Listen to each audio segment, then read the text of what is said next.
Tu savais qu'un enfant peut comprendre des concepts d'adultes, et ce, dès le plus jeune âge ? Tout en fondant en larmes parce qu'il a perdu sa gomme. Et c'est exactement ça, le paradoxe des enfants à très haut QI. Dans l'imaginaire collectif, un enfant surdoué, c'est un mini Einstein avec des lunettes, qui a 20 sur 20 partout, qui lit des encyclopédies pour s'amuser et qui va forcément réussir sa vie. Mais la réalité est beaucoup plus compliquée. Aujourd'hui, on va parler des enfants à très haut QI, sans fantasmes, sans clichés et surtout sans faux semblants. Alors attention, on ne va pas faire un cours de psychologie. L'idée, c'est de comprendre ce que ça peut vraiment vouloir dire d'être un enfant intellectuellement très en avance, mais émotionnellement encore un enfant. Et surtout, voici un petit disclaimer important à prendre en compte. Cette vidéo n'est pas là pour coller une étiquette à ton enfant, à ton petit frère, à ta sœur ou à toi-même. Le haut potentiel, ça ne se devine pas juste parce qu'un enfant parle bien ou s'ennuie en classe. Ça s'évalue avec des professionnels compétents dans un vrai bilan. C'est parti pour cette exploration du haut potentiel. On commence par le gros cliché. Un enfant surdoué, c'est un enfant qui réussit tout facilement. Non, ce n'est absolument pas ainsi que cela fonctionne. Un enfant à haut QI, ce n'est pas forcément un premier de la classe. Ce n'est pas forcément l'enfant sage, brillant, organisé, qui rend ses devoirs en avance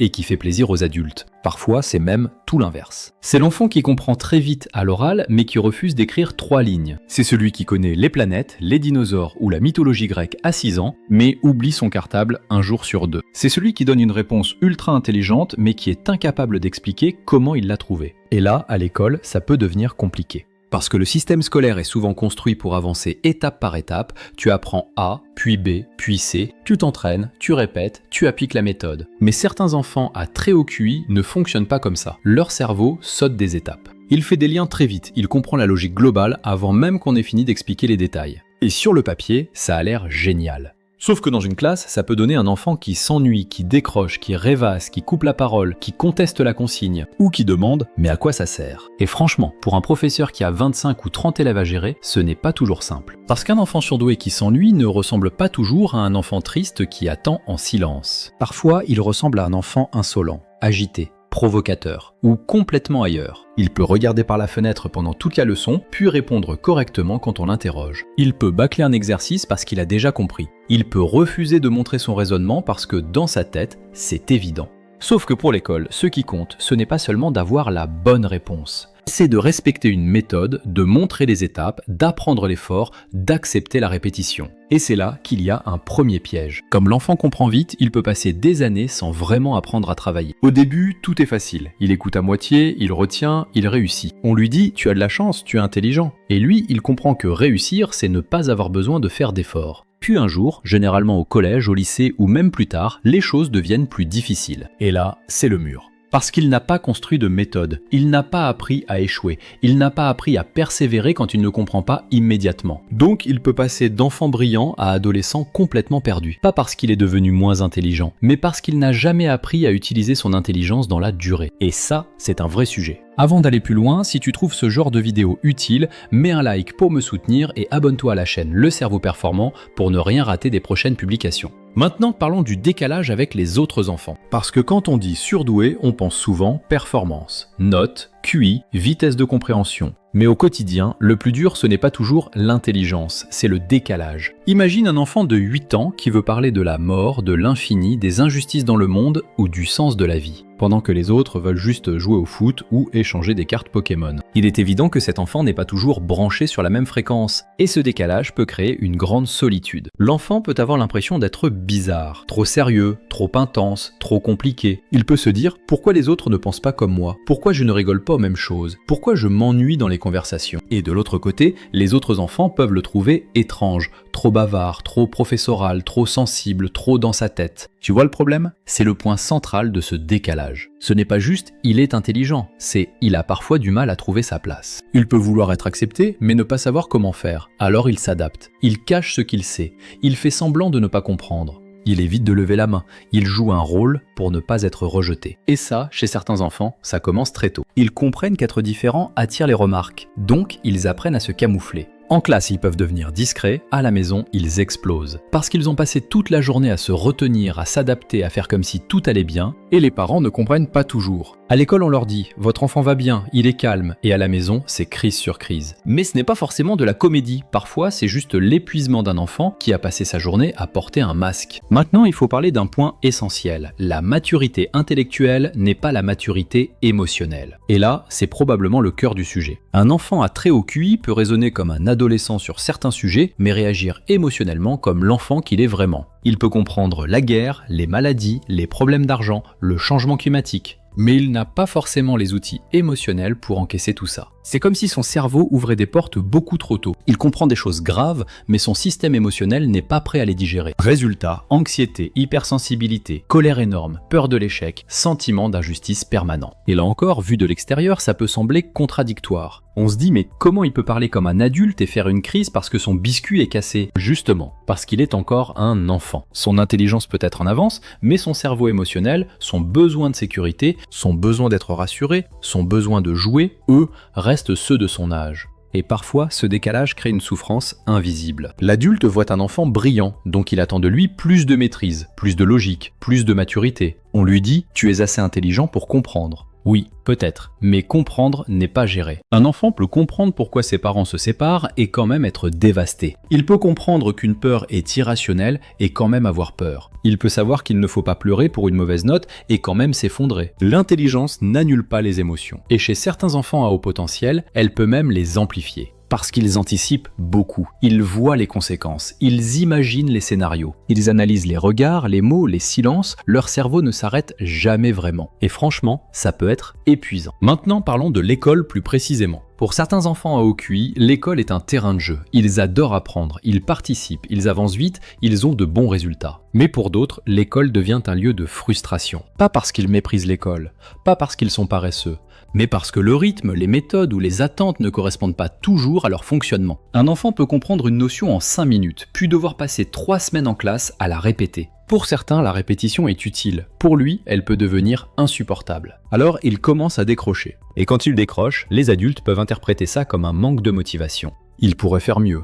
Il ne fait aucun effort. Il gâche ses capacités. Il est intelligent, mais il est fainéant. Ces phrases, beaucoup d'enfants surdoués les entendent, et elles peuvent faire très mal. Parce qu'à force d'entendre « tu pourrais faire mieux », l'enfant comprend « ce que je fais n'est jamais assez ». Il peut développer un perfectionnisme énorme. S'il n'est pas sûr de réussir parfaitement, il ne commence pas. S'il risque de se tromper, il préfère éviter. S'il ne peut pas être excellent, il préfère passer pour quelqu'un qui ne travaille pas. Parce que ne pas travailler et échouer, ça fait moins mal que travailler et découvrir qu'on n'est pas aussi fort qu'on le pensait. Ça, c'est le piège de l'étiquette intelligent. Quand un enfant est valorisé uniquement pour son intelligence, il peut devenir terrifié à l'idée de ne plus paraître intelligent. Donc il évite l'effort, il évite les défis, il évite les situations où il pourrait se sentir moyen. Et au lieu de développer son potentiel, il développe une peur de l'échec. C'est pour ça que dire à un enfant « tu es intelligent », ce n'est pas toujours suffisant. Il faut aussi valoriser l'effort, la stratégie, la patience, la progression. Parce qu'un cerveau rapide a quand même besoin d'apprendre à tomber. Bon, maintenant parlons d'un autre cliché. S'il est surdoué, il n'a pas besoin d'aide. C'est faux, absolument faux. Le haut QI peut être une force, mais ce n'est pas une armure magique. Un enfant à haut potentiel peut aussi avoir des difficultés d'apprentissage, une dyslexie, un TDAH, de l'anxiété, des troubles du sommeil, des difficultés sociales, et parfois son intelligence masque ces difficultés. Par exemple, il peut compenser une dyslexie pendant des années grâce à sa mémoire et à sa logique. Il peut réussir malgré un manque d'organisation énorme. Il peut donner l'impression que tout va bien alors qu'il est en train de s'épuiser pour tenir. C'est ce qu'on appelle parfois des profils complexes. Et là, le danger, c'est que personne ne voit le problème. Parce que ses notes sont correctes, parce qu'il parle bien, parce qu'il a l'air de comprendre. Mais à l'intérieur, il peut être en surchauffe. Il peut passer 2 heures sur un devoir qui en demande 30 minutes. Il peut paniquer avant un contrôle. Il peut avoir honte de ne pas réussir quelque chose qui semble facile aux autres. Il peut se sentir imposteur. Et plus il est intelligent, plus il peut être doué pour cacher qu'il va mal. Donc non, un enfant à haut QI n'est pas forcément un enfant qui n'a pas besoin d'accompagnement. Parfois, il a besoin d'un cadre encore plus fin, pas pour être privilégié, mais pour qu'on arrête de lui demander de rentrer dans une case qui ne correspond pas toujours à son fonctionnement. Ça peut passer par de l'enrichissement, des projets plus complexes, des lectures adaptées, une accélération dans certains cas, un saut de classe parfois, mais pas automatiquement, un accompagnement émotionnel, un travail sur la méthode, une aide pour apprendre à apprendre. Parce que le but, ce n'est pas de nourrir l'ego de l'enfant. Le but, c'est de nourrir son besoin d'apprendre sans oublier son besoin d'être enfant. Et c'est là qu'on arrive à la grande question, est-ce que c'est une bénédiction ou un fardeau? La réponse est frustrante, mais elle est honnête, ça dépend. Un très haut QI peut être un cadeau énorme. Comprendre vite, faire des liens, poser des questions profondes, avoir une imagination intense, apprendre avec passion, voir des choses que les autres ne voient pas. Oui, ça peut être magnifique. Certains enfants à haut potentiel vivent très bien leurs différences. Ils sont bien entourés, bien accompagnés, stimulés sans être poussés, rassurés sans être étouffés. Et pour eux, leur intelligence devient une vraie ressource. Mais quand l'environnement ne suit pas, ce cadeau peut devenir lourd. Si l'enfant est constamment incompris, isolé, trop attendu, trop étiqueté, trop seul avec ses pensées, alors son intelligence peut devenir une source de souffrance. Pas parce que l'intelligence est un problème en soi, mais parce qu'un enfant, même très intelligent, a besoin d'être compris dans sa globalité. Pas seulement son QI, pas seulement ses notes, pas seulement ses facilités, pas seulement ses crises. Tout. Son envie d'apprendre, son besoin de jouer, sa peur de décevoir, son sentiment de décalage, sa sensibilité, son immaturité parfois, sa maturité parfois troublante, ses contradictions, parce qu'un enfant surdoué n'est pas un adulte miniature. C'est un enfant avec un moteur très puissant, mais pas toujours les freins, le volant et la carte pour savoir où aller. Et si on lui répète juste « tu as de la chance », on peut passer à côté de sa solitude. Si on lui répète juste « tu es trop sensible », on peut passer à côté de son intensité. Il peut avoir honte de ne pas réussir quelque chose qui semble facile aux autres, il peut se sentir imposteur, et si on lui répète juste « tu es spécial », on peut lui mettre une pression énorme. Ce dont ces enfants ont besoin, ce n'est pas qu'on les mette sur un piédestal, c'est qu'on les regarde vraiment. Qu'on comprenne que l'intelligence ne remplace pas l'affection, que la rapidité ne remplace pas la méthode, que la lucidité ne remplace pas la sécurité émotionnelle, que le potentiel ne remplace pas l'accompagnement. Alors oui, être un enfant à très haut QI peut être un cadeau. Mais un cadeau mal compris peut devenir un fardeau. Et peut-être que la vraie question, ce n'est pas est-ce une bénédiction ou une souffrance? La vraie question, c'est est-ce que l'enfant est entouré d'adultes capables de comprendre ce qu'il vit? Parce qu'avec le bon regard, le bon cadre et les bons mots, ce qui semblait être un décalage peut devenir une force. Mais sans accompagnement, ce même décalage peut devenir une solitude. Alors, parle avec un professionnel. Un psychologue formé au bilan cognitif, l'équipe éducative, le médecin scolaire si besoin. L'idée, ce n'est pas de coller une étiquette, c'est de mieux comprendre pour mieux accompagner. Voilà, on a fait le tour. Ce qu'il faut retenir, c'est qu'un enfant surdoué n'est pas juste un enfant plus intelligent. C'est souvent un enfant avec un fonctionnement différent,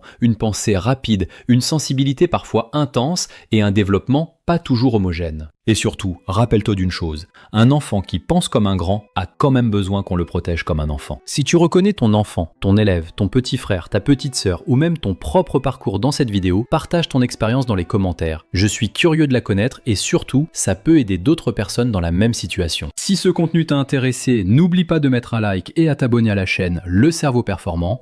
À bientôt dans une prochaine vidéo.